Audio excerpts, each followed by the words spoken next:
Hi friends, today டிப்ஸில் கீரை பற்றி தான் நம்ம சொல்ல போகிறேன்.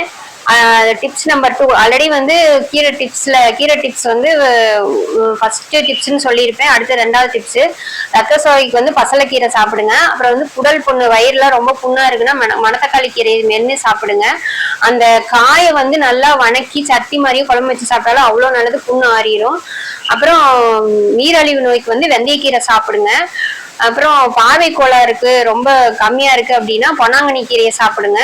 ஞாபக மருதியா இருக்கு அப்படின்னா அதுக்கு வந்து வல்லாரக்கீரை வாங்கி சாப்பிடுங்க. மஞ்சக்காமாலை அப்படின்னாலே மெயினா மஞ்சக்காமாலை அப்படின்னா என்னது அப்படின்னா கரிசலாங்கண்ணி தான்.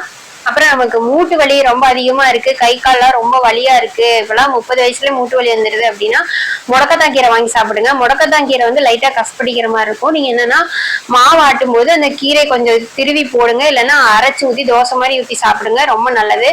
முடக்கத்தான் எண்ணெய் எல்லாம் வந்து கடை